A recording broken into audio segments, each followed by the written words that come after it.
नमस्कार, जय माता दी। मन्नू जिंदगी यूट्यूब चैनल में आप सभी का स्वागत है। हम जानेंगे विष्णु जी की पौराणिक कथा। पौराणिक कथा सुनने से आप चकित रह जाएंगे।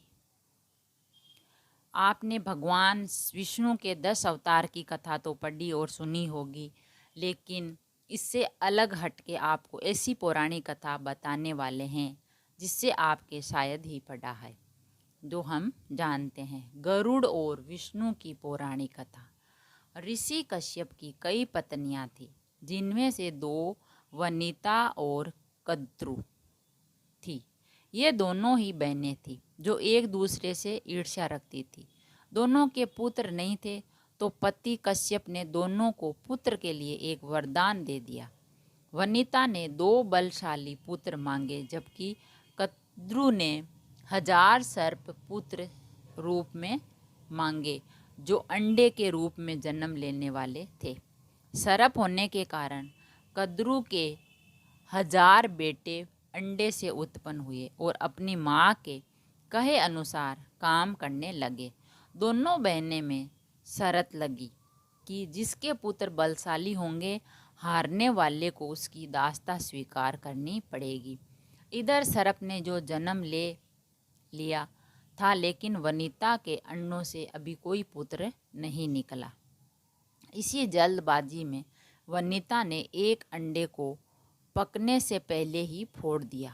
अंडे में अर्ध विकसित बच्चा निकला, जिसका ऊपर का शरीर तो इंसान जैसा, लेकिन नीचे का शरीर अर्धपक था। इसका नाम अरुण था। अरुण ने अपनी माँ से कहा कि पिता के कहने के बाद भी आपने धैर्य खो दिया और मेरे शरीर का विस्तार नहीं होने दिया। इसलिए मैं आपको श्राप देता हूँ कि आपको अपना जीवन एक सेवक के तौर पर बिताना होगा। अगर दूसरे अंडे में से निकला उनका पुत्र उन्हें इस श्राप से मुक्त ना करवा सकता, तो वह आजीवन दासी बनकर रहेगी।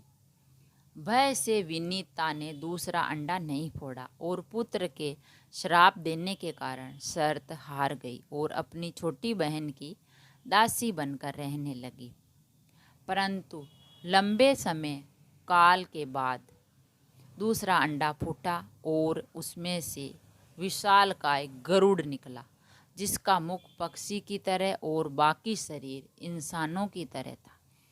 उनकी पसलियों से जुड़ी उनकी विशालकाय पंख भी थे। जब गरुड़ को यह पता चला कि उनकी माता तो उनकी ही बहन की दासी है, और क्यों है यह भी पता चला, तो उन्होंने अपनी मौसी और सर्पों से इस दासत्व से मुक्ति के लिए उन्होंने शर्त पूछी।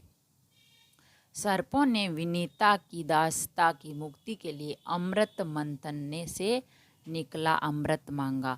अमृत लेने के बाद गरुड़ स्वर्ग लोक की तरफ तुरंत निकल पड़े। देवताओं ने अमृत की सुरक्षा के लिए 3 चरणों की सुरक्षा कर रखी थी।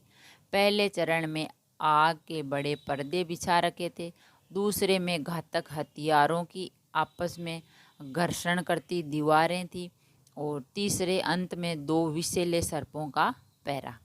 वहां तक भी पहुंचाने से पहले देवताओं से मुकाबला करना पड़ता था। गरुड़ सबसे भिड़ गए और देवताओं को बिखेर दिया। तब गरुड़ ने कई नदियों का जल मुख में ले पहले चरण की आग को बुझा दिया। अगले पथ में गरुड़ ने अपना रूप इतना छोटा कर लिया कि कोई भी हथियार उनको कुछ ना बिगाड़ सका, और सांपों को अपने दोनों पंजों में पकड़कर उन्होंने अपने मुख से अमृत कलश उठा लिया और धरती की ओर चल पड़े। लेकिन तभी रास्ते में भगवान विष्णु प्रकट हुए और गरुड़ के मुख से अमृत कलश होने के बाद भी उसके प्रति मन में लालच होने से खुश होकर गरुड़ को वरदान दिया कि वो आजीवन अमर हो जाएंगे। तब गरुड़ ने भी भगवान को एक वरदान मांगने के लिए बोला, तो भगवान ने उन्हें अपनी सवारी बनने का वरदान मांगा। इंद्र ने भी गरुड़ को वरदान दिया कि वो सांपों को भोजन रूप में खा सकेगा। इस पर गरुड़ ने भी अमृत सकुशल वापिस का वादा किया। अतः मैं गरुड़ ने सर्पों का अमृत सौंप दिया और भूमि पर रख कर कहा कि यह रहा अमृत कलश। मैंने यहाँ इसे लाने का अपना वादा पूरा किया और अब यह आपके पास है, लेकिन इसे पीने के आप सभी स्नान करें तो अच्छा होगा।